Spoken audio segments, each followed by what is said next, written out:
Hai Sobat Muda, saya KHKH, Awardi LPDP PK 172.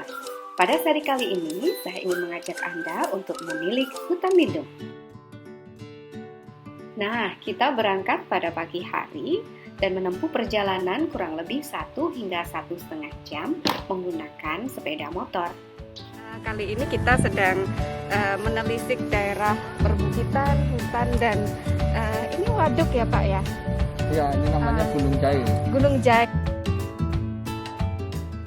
Di Gunung Jai ini kami singgah sejenak untuk menikmati indahnya desa wisata baru yang diinisiasi oleh kaula mudanya. Sangat sejuk sekali. Setelah melanjutkan perjalanan, akhirnya kami sampai di hutan. Ini adalah daerah yang longsor.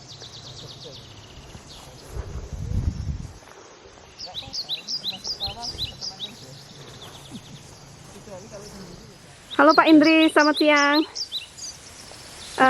Kita akan sedikit minta waktunya Pak Indri untuk bercerita nih tentang kita sebenarnya ada di hutan lindung, teman-teman sekalian. Nah, sedang apa kita di sini? Kita bertemu dengan Pak Indri, seorang pakar, dosen kehutanan Universitas Mataram. Beliau akan bercerita tentang sedikit dari keahlian dan kontribusi beliau di ranah konservasi ya Pak ya. Oke, boleh diceritakan Pak Indri, apa sebenarnya yang kita lakukan? Ya, jadi kan awalnya dulu ada reformasi, banyak hutan dirubah menjadi hutan tanaman maupun menjadi kebun oleh masyarakat. Nah, akhirnya kan terjadi perubahan fungsi, yang tadinya hutan lindung itu berfungsi sebagai areal konservasi. Mereka mencoba merubah untuk mendapatkan ekonomi.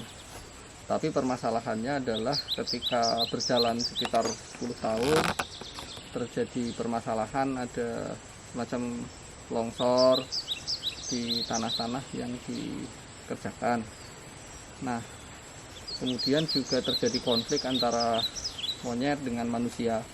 Monyet ya. Nah, untuk itu kita mencoba menghutankan lagi seperti semula, sehingga fungsi hutan sebagai penahan air, penahan erosi tetap terjaga. Nah, untuk ini bisa diberi bocoran Pak Indri, apa saja yang digarap di hutan ini? Ya, sebetulnya yang dikerjakan di sini kita tidak akan merubah semua apapun yang ada di sini. Contohnya seperti ini semak belukar, ini tetap dibiarkan seperti itu. Hanya bedanya kita melakukan rebranding. Jadi ada pakis, ini bisa menjadi sayur. Kemudian Pakis ini ya. ada pegagan, ini juga bisa jadi tanaman obat. Kemudian bisa menjadi tanaman sayur. Hanya ditambah dengan tanaman vetiver untuk menjaga supaya tidak terjadi longsor. Lalu kira-kira dengan seperti ini ada tidak kaitannya Pak Indri dengan kondisi pandemik ini seperti apa? Misalkan kontribusi yang bisa kita ambil dari kegiatan ini ya, semacam pemanfaatan hutan, peremajaan hutan atau apa ya? Jadi ini lebih ke agroforestry. Agroforestry. Kalau misalnya terjadi pandemi, ada satu kelenturan terhadap bencana. Jadi ketika ada bencana, masyarakat masih bisa mencari sumber makanan yang ada di sini. Kita juga menanam tanaman-tanaman lokal yang berfungsi sebagai sumber makanan, kecuali beras. Tanaman umbi-umbian selain beras, jadi kita mencari tanaman genus Diosporea yang selama ini telah dimanfaatkan oleh masyarakat di Lombok, dan tanaman ini sangat adaptasi dengan naungan, sehingga ketika ada program food estate maka ketersediaan pangan menjadi sinergi dengan adanya hutan lindung, di mana sumber makanan umbi-umbian ini bisa tumbuh baik di bawah naungan.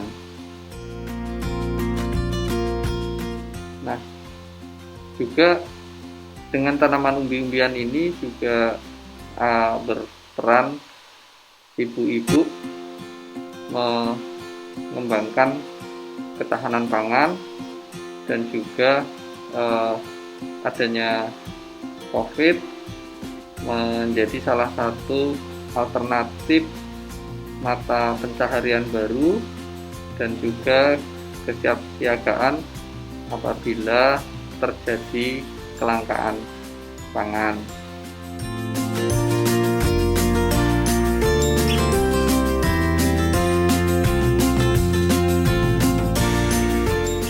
Yang kedua adalah adanya jenis tanaman yang bisa meningkatkan imunomodulator. Salah satunya adalah jenis tanaman kayu putih, di mana jenis tanaman kayu putih itu berfungsi melonggarkan tenggorokan. Jadi ketika pernafasannya menjadi lancar, maka aliran darah juga menjadi lancar. Nah, kalau aliran darah menjadi lancar, kemudian ketahanan tubuhnya ditingkatkan, maka masyarakat akan meningkat imunitasnya, sehingga secara alamiah sebetulnya COVID ketika lebih dari 15-20 hari akan hilang dengan sendirinya. Nah, yang ketiga adalah bagaimana faktor ekonomi. Jadi jenis-jenis tanaman seperti pala, vanili itu harus dikembangkan karena memiliki prospek nilai ekonomi tinggi dan juga bisa tumbuh bersamaan dengan jenis tanaman umbi-umbian. Nah, di lantai hutan perlu juga ditanami tanaman kapulaga, di mana tanaman kapulaga memiliki nilai ekonomi dan juga memiliki fungsi sebagai tanaman obat. Di pekarangan rumah juga harusnya dikembangkan tanaman-tanaman seperti tanaman kelor dan tanaman lemon yang mengandung vitamin C, sehingga ketahanan atau imun dari masyarakat juga meningkat. Nah, integrasi dari berbagai jenis tanaman ini sebetulnya akan meningkatkan imunitas dan kesiapsiagaan masyarakat di areal hutan lindung dalam menghadapi bencana COVID. Oke, terima kasih Pak Indri waktunya. Kita lanjutkan. Oke, teman-teman, kita seharian di sini bersama Pak Indri mengikuti kegiatan. Cukup menarik sekali, akan sangat ini asisten saya. Oke.